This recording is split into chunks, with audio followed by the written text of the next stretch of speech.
name is Dr. Dermot Grenham.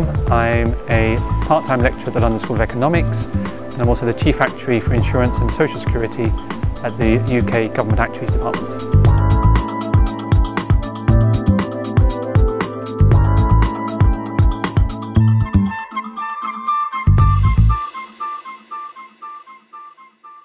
So microinsurance is like typical insurance, but it's provided to low-income people in poor countries, and is generally sold with small premiums and small sums assured.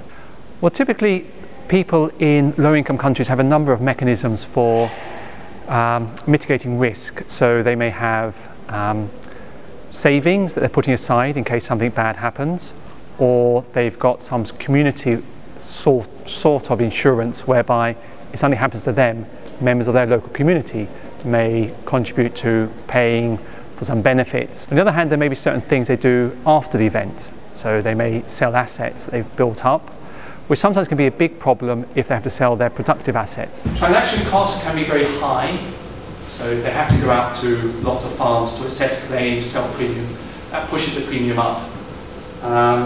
Providers, insurance companies or non-insurance companies, lack of education and awareness of insurance. So again, it's trying to educate the market. If people aren't generally literate, how are they going to read insurance policies? How are they going to understand? Well, I think this is something that I'm trying to work on, because microinsurance is quite new, relatively speaking. And because natural disasters, which often microinsurance is trying to cover, don't happen so often, it's sometimes quite difficult to know, is it actually being beneficial? So we have to try and work out what's the best way of measuring it. How does one measure whether people in low-income countries are better off, are less stressed when disasters happen as a result of microinsurance?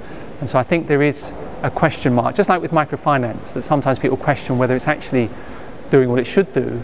And so with microinsurance, I think the same, that we have to look at what benefits are people getting and also how much are they paying for it. Because it's very well to say, after this event, somebody got a benefit, but if they actually had to pay quite a lot of money for that, then it may be that they were paying more than they should have done for that particular benefit.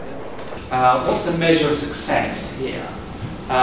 It's clearly not just our microinsurance organisations selling lots of microinsurance policies. Now that may be from a microinsurance organisation's point of view, yes, that's the measure of success.